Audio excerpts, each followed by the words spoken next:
የባንክ ሂሳብ ቁጥርን በመሸጥና በማከራየት የሚፈጸም የማጭበርበር ወንጀል መበራከቱን ጠቅላይ አቃቤ ሕግ ተናገረ።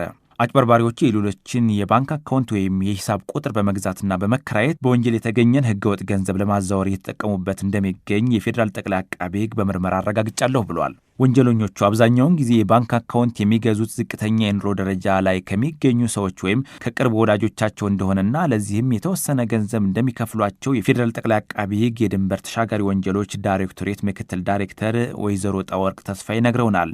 አካውንት መሸጥ፣ አካውንት ማከራየት የሚባል ኮንሰፕት በባንክ አሰራር የለም። ነገር ግን ሰዎች አካውንታቸውን ከፍተው እንዲሸጡ የሚጠይቋቸው ሰዎች ስላጋጠሟቸው አካውንት ከፍተው የሚሸጡ ለዛውም ደግሞ በውድድር ማለት ከፍ ያለ ኦፈር ለሚያቀርብ በዚህ ብር አልሸጥም ከፍ ባለ ብር ነው የምሸጠው የሚሉ ሰዎች እየኖሩን አካውንትም እየሸጡ ለወንጀል መፈጸሚያ እያመቻቹ ያሉ ሰዎች አሉ። አጭበርባሪዎቹ በሌላ ሰው ስም የተከፈተ አካውንት የሚፈልጉበት ዋና ምክንያት ራሳቸውን ከተጠያቂነት ለመደበቅና በወንጀል ያገኙትን ገንዘብ ያለ ስጋት እንደ ልብ ለማዘዋወር ነው። ለዚህ ተግባራቸው በአብዛኛው የንግድ ባንክ አካውንቶችን ይመርጣሉ። ወንጀለኞቹ አካውንቱን እስከ 5000 ብር የሚደርስ ክፍያ ከገዙ በኋላ አዲስ ስልክ በመግዛት የሞባይል ባንኪንግ መተግበሪያ ወይም አፕ ያስጭናሉ።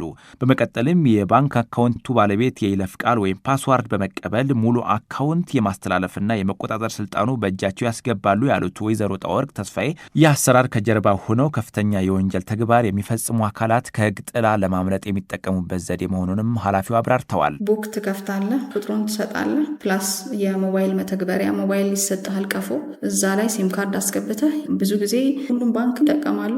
ማጆሪቲው ሪፖርታችን ግን ንግድ ባንክ አካባቢ ይበዛል። ያው ባንኩም አክሰሰብል ስለሆነ በደንብ በየቦታው ቀፎ ይዘጋጅላቸዋል። ስለዚህ ቀፎ ላይ የሞባይል ባንኪንግ አፕሊኬሽን ተጭኖ ተከፍቶ ከነ ፓስወርዱ ከነ ሚስጥር ቁጥሩ ከነ አካውንት ቁጥሩ ከነ ቡኩ ነው አሳልፈው የሚሸጡት ማለት ነው። ስለዚህ እዛ አካውንት ላይ ምንም አይነት የማስተዳደር ሚና አይኖራቸውም። አካውንታቸው ስሙ ብቻ ነው የሚኖሩ። ስለዚህ እነዛ ሰዎች ማንነታቸው አይታወቅም። የተሰረቀው የተጭበረበረው ገንዘብ ወደ ተገዛው አካውንት እንዲገባ ያደርጋሉ። በሞባይል ባንኪንግ ወደሚፈልጉት አካውንት ገንዘቡን ያሸሻሉ። ስለዚህ ዋናው ወንጀል ፈጻሚ ፊት ለፊት እንዲታይ አይደረግም ማለት ነው። ከጓደኛዬ ወይም ከቤተሰቤ የመጣ ነው በአንተ አካውንት ገቢ ይደረግና እኔ ለምነግርህ ሰው አስተላልፍ፣ የተወሰነውን ደግሞ አንተ ያዘው በሚል ሰበብ በወንጀል የተገኘን ገንዘብ በሌላ ሰው አካውንት እንዲተላለፍ በማድረግ ራሳቸውን ከተጠያቂነት ለማሸሽ የሚፈልጉ አጭበርባሪዎች ቁጥር ጨምሯል ያሉት ወይዘሮ ጣወርቅ ተስፋዬ አንድ ሰው በማወቅም ይሁን ባለማወቅ የባንክ አካውንት ለሌላ አካል አሳልፎ ሰጥቶ በአካውንቱ ላይ በወንጀል የተገኘ ህገወጥ ገንዘብ ከተዘዋወረና ይህ በምርመራ ከተረጋገጠ በዋናነት በህግ ተጠያቂ የሚሆነው አካውንቱ በስሙ የተከፈተው ባለቤት እንደሆነ ጠቁመዋል። በስማችን የተመዘገበ አካውንት የሚገባ ትራንዛክሽን እንደ አንድ ግለሰብ እኛ የምናውቀው ስንጠየቅ የምናስረዳው መሆን መቻል አለበት። ካልሆነ ግን ብዙ እንደዚህ አይነት አካውንቶች ለወንጀል መፈጸሚያ እየዋሉ ስለሆነ ለወንጀል መፈጸሚያ አካውንትን አሳልፎ መስጠት በቸልተኝነትም ቢሆን አስበው እንኳን ባይሆን ቸልተኝነትን ስለሚያሳይ አንድ ሰው በድርጊት ተሳትፎ በዛ አካውንታቸው ውስጥ ገንዘብ የሚገባላቸው ሰዎች የተጠያቂነት ይመጣባቸዋል ማለት ነው። ሁሉም ሰው እያወቁ የሚሸጡ ሰዎች ከዚህ ድርጊታቸው እንዲቆጠቡ፣ ምክንያቱም አካውንት መሸጥ ማከራየት የሚባል ነገር ስለሌለ በራሱ ስም ለተከፈተ የባንክ ሂሳብ ቁጥር ለሚተላለፍ ለማንኛውም ገንዘብና ለሚደረግ የወንጀል ድርጊት ቀጥተኛ ኃላፊነት የሚወስደው ራሱ ባለቤቱ ነው። ስልኩ ቢጠፋ ወይም ቢሰረቅ እንዲሁም ሌሎች ሰዎች የይለፍ ቃሉን አግኝተው በወንጀል የተገኘ ገንዘብ ቢያስተላልፉበት እንኳን የባንኩ ባለቤት ተገቢውን ጥንቃቄ ካላደረገ ከተጠያቂነት ሊያመልጥ አይችልም። ታዲያ በዚህ ጊዜ ምን መደረግ አለበት? ምክትል ዳይሬክተሯ ጣወርቅ ተስፋዬ ስልክም ጠፍቶብን አካውንቶቻችን እዛው ስልክ ላይ ተከፍተው ሞባይል ባንኪንግ የምንጠቀምባቸው ከሆኑ ለወንጀል መፈጸሚያ ከመዋላቸው በፊት ቶሎ ሄዶ ስልክ እንደተሰረቀ አካውንቱንም ሞባይል ባንኪንጉን ወደ ሌላ ቁጥር መቀየር ወይም ደግሞ ሲም ካርዳችንን ወዲያው ማዘጋት፣ እነዚህን እርምጃዎች ማህበረሰቡ መውሰድ አለበት።